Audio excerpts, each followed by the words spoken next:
Assalamualaikum warahmatullahi wabarakatuh. Pada kesempatan kali ini kita akan belajar pada tema 3, makanan sehat. Subtema 1, bagaimana tubuh mengolah makanan. Dan kita sampai pada pembelajaran pertama. Sebelum kita mulai pembelajaran kita, jangan lupa untuk berdoa terlebih dahulu. Apakah kamu selalu makan makanan sehat seperti yang kamu lihat pada gambar? Contoh makanan sehat antara lain makanan pokok, buah-buahan, sayuran, telur, ikan, dan daging. Kriteria makanan sehat yaitu makanan yang memenuhi kriteria gizi seimbang, 4 sehat 5 sempurna, atau mengandung zat gizi, vitamin, mineral, protein, karbohidrat, kalsium, fosfor, dan lemak. Makanan sehat baik untuk tubuh kita. Tubuh manusia mengolah makanan menjadi nutrisi yang bermanfaat bagi kesehatan dan pertumbuhan tubuh. Untuk lebih jelasnya, mari kita simak percakapan antara Edo, Dayu, dan Siti berikut ini. Berikut ini percakapan antara Edo, Siti, dan Dayu. Wah, sedapnya sarapanku hari ini. Sarapan apa kamu pagi ini, Dayu?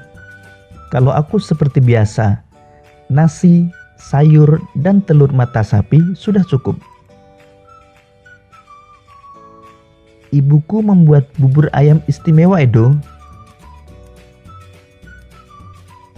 Aduh, semuanya terdengar enak untukku, sekalipun hanya nasi, sayur, dan telur mata sapi. Apalagi kalau bubur ayam istimewa. Bersyukurlah kita dikaruniai sistem pencernaan, teman-teman. Dengan begitu, makanan yang kita makan dapat membawa manfaat untuk tubuh kita. Betul juga ya. Apa sebenarnya manfaat sistem pencernaan itu, Siti?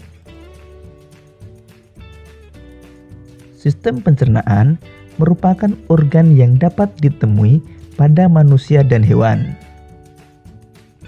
Sistem pencernaan berfungsi untuk memperhalus makanan sehingga menghasilkan nutrisi yang dapat diserap oleh tubuh. Dengan adanya nutrisi tersebut, maka manusia dan hewan dapat tumbuh dan berkembang dengan baik. Jika makanan yang dikonsumsi itu sehat dan bergizi tinggi, maka manusia atau hewan yang mengonsumsinya akan bertumbuh dengan sehat. Aku pernah melihat iklan tentang bubur ayam dengan beras organik. Dalam iklan tersebut terdapat kalimat yang mengajak orang untuk memakan bubur organik itu. Wah, kedengarannya menarik ya, Edo. Kapan-kapan kita makan bubur ayam di tempat itu yuk. Pastinya lebih sehat karena berasnya organik.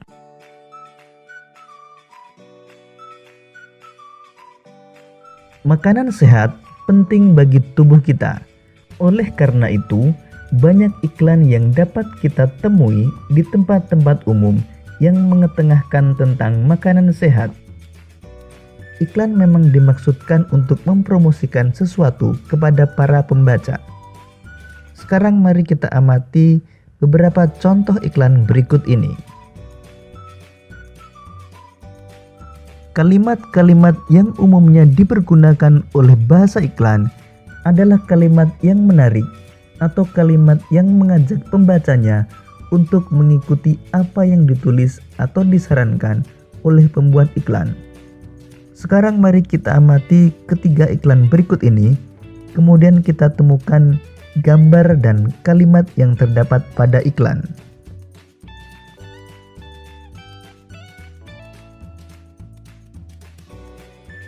Pada iklan pertama terdapat gambar irisan buah dan terdapat kalimat iklan, makanan sehat dan bergizi, solusi untuk hidup sehat dan awet muda.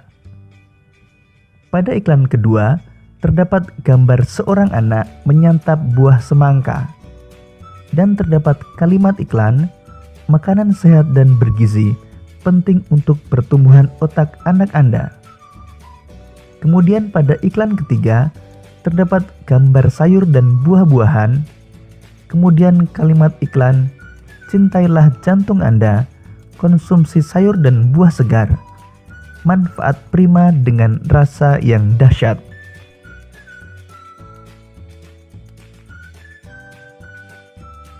Berdasarkan ketiga kalimat iklan tersebut, kita mengetahui bahwa setiap kalimat iklan terdapat kata kunci.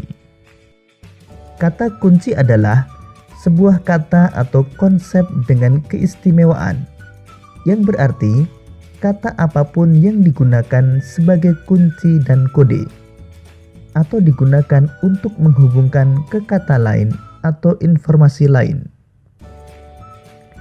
Ciri-ciri sebuah kata kunci adalah 1. Terdiri dari satu kata atau dua kata yang membentuk frase. 2. Mengandung kata yang unik yang terdapat dalam sebuah bacaan. 3. Mewakili sebagian besar keseluruhan topik, konsep, atau informasi dari sebuah bacaan. Dalam kalimat iklan tersebut, kata kunci yang ditemukan adalah makanan sehat dan bergizi. Kata makanan sehat dan bergizi merupakan kata kunci karena kata tersebut mewakili kunci utama atau informasi utama dalam iklan.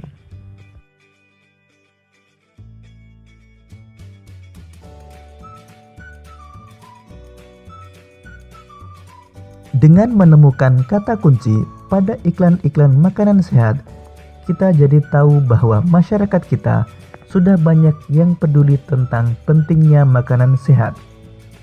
Penyempurna makanan sehat adalah susu. Seperti kita ketahui, susu umumnya dihasilkan oleh sapi. Apa yang dimakan oleh sapi hingga dapat menghasilkan susu? Lalu bagaimana sapi mencerna makanan tersebut? Untuk lebih jelasnya, simak penjelasan berikut ini. Sistem pencernaan hewan ruminansia. Hewan ruminansia adalah kelompok hewan mamalia yang biasa memamah atau memakan dua kali dan dikenal dengan hewan memamah biak. Contoh hewan ruminansia ialah sapi, kerbau, rusa, domba, kambing, dan kijang. Sistem pencernaan hewan ruminansia lebih kompleks dibandingkan dengan pencernaan hewan lainnya. Pada hewan ruminansia, terdapat 4 bagian lambung dengan fungsi yang spesifik. Selain itu, pencernaan makanan pada hewan ruminansia dibantu oleh beberapa mikroba atau bakteri dan protozoa. Mikroba tersebut dapat membantu mencerna rumput.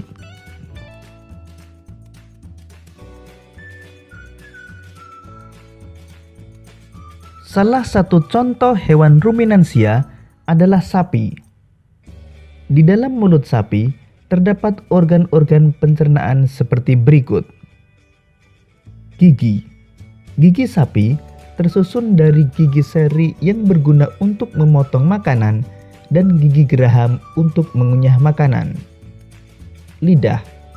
Lidah sapi berguna untuk merenggut rumput atau makanan dan mendorong makanan yang sudah dikunyah menuju lambung. Saliva merupakan cairan atau enzim khusus yang dihasilkan oleh kelenjar khusus pada sapi yang kemudian disalurkan ke dalam rongga mulut. Saliva berperan dalam proses pencernaan kimiawi.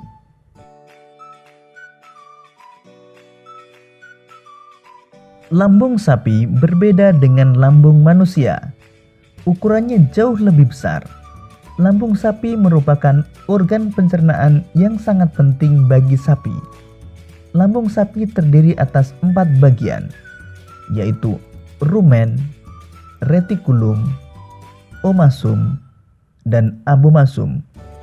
Oleh karena itu, sapi dikatakan memiliki 4 perut. Rumen merupakan tempat terjadinya pencernaan dengan bantuan mikroba atau bakteri. Di sini makanan dicerna hingga menjadi bubur dengan gerakan mengaduk yang dilakukan oleh dinding rumen. Pada saat sapi beristirahat, makanan kembali ke mulut dan dikunyah kembali. Setelah dikunyah untuk yang kedua kalinya, makanan masuk ke retikulum atau perut jala.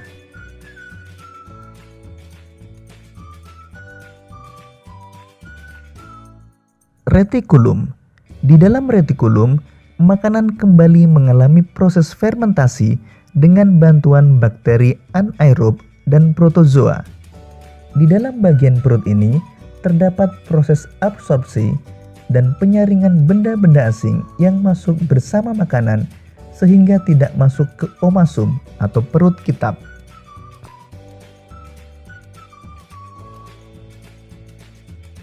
Omasum.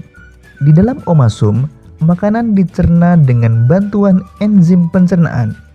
Selanjutnya, makanan masuk ke abomasum.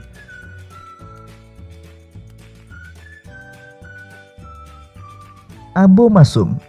Perut bagian inilah yang sebenarnya disebut dengan lambung. Di sini, makanan dicerna dengan bantuan enzim pencernaan pepsin yang dihasilkan oleh abomasum. Setelah melewati seluruh proses pencernaan makanan di dalam abomasum, makanan bergerak menuju usus halus. Panjang usus halus seekor sapi dewasa dapat mencapai 40 meter. Di dalam usus halus terjadi proses absorpsi dan fermentasi. Selanjutnya, sisa-sisa makanan akan dikeluarkan melalui anus.